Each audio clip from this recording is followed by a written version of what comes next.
So in this example, we're going to go through and connect to an Oracle Storage Cloud service by using Google Chrome and connecting to the Storage Cloud service. First thing we do is go to the cloud.oracle.com. We sign in. We will be connecting to the Oracle Public Cloud because these are demo accounts that we're using from Oracle. First thing we do is create a linkage to the identity domain, and we typically get that by going to demo.oracle.com.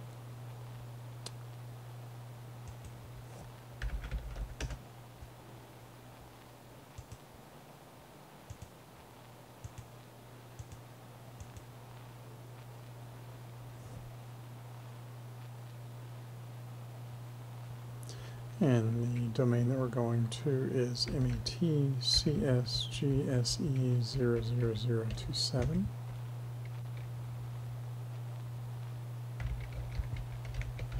Login as the cloud admin user.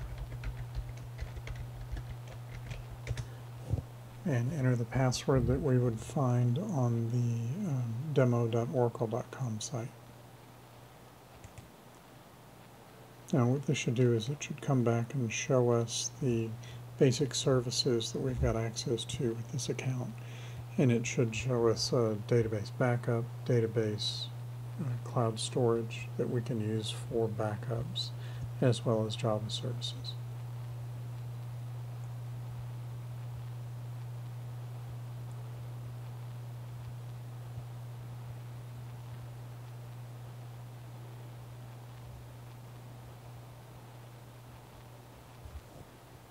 One of the things we are going to have to do is go and add plugins.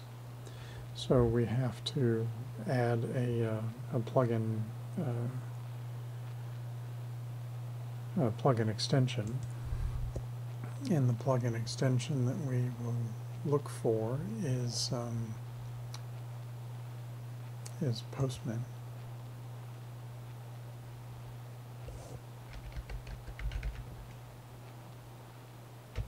Now what Postman does is it gives us a REST client, so we have to go in and add the app.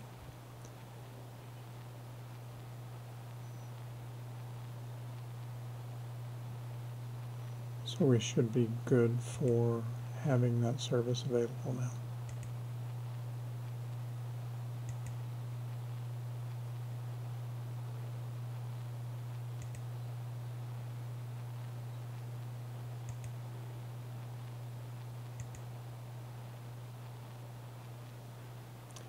So we can go in and say we want to do the Chrome launcher.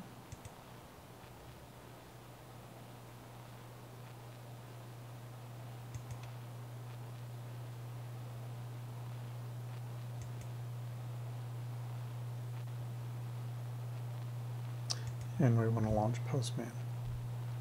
And what Postman is a way of coming in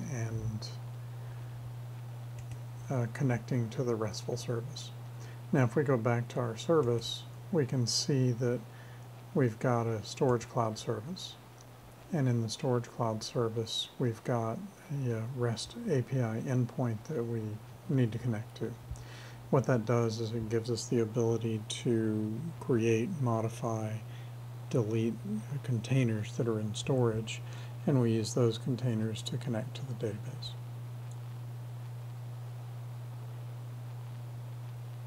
Now, when we get into Postman, one of the things we have to do is go in and create an authorization. We do a basic authorization, and that gives us a username.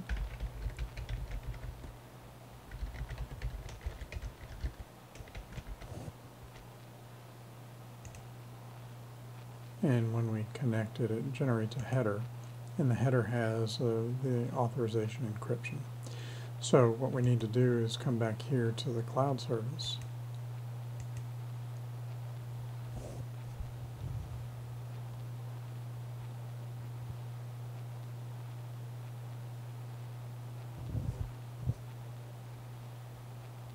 And for some reason this is being incredibly slow. Here we go. So we come into the cloud service, we expand the service,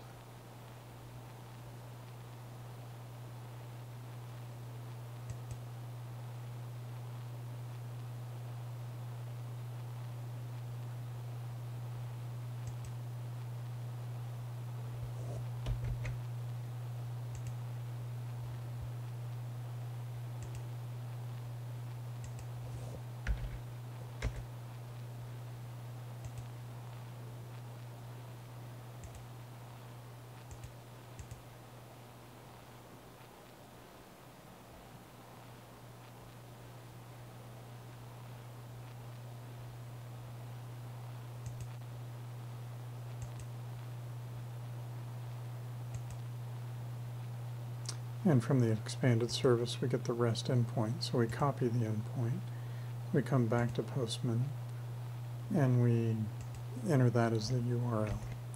From there I can do a get, which will send and pull in, this is the object that exists there.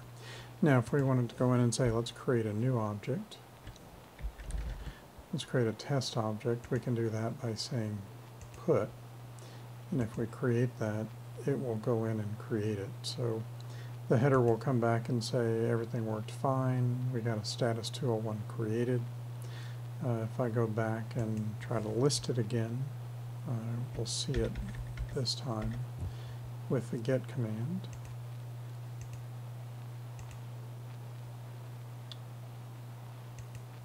And I see we've got the old one and the new one that's there. Now we can go in and now say let's delete it and say delete that entry, and we'll come back and say no content, which means there was nothing in that directory, but by deleting it, it gets rid of the container so that when we go back and do a get again, we actually see just that one container's there. Now, the get is the basic function where we can see what containers exist. The put is the create function, and that allows us to go in and create it. And notice here we can look at it as HTML or JSON data or XML data and see it in a variety of ways.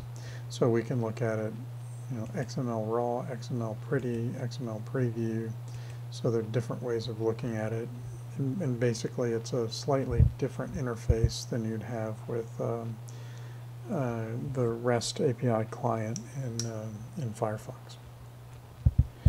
So basically what we've got is we've got a RESTful service. This is the endpoint of the service. We go in and create containers. These containers can be used for backup of database or putting raw data into the database. But basically it's an API service that allows us to go in and create storage for the database.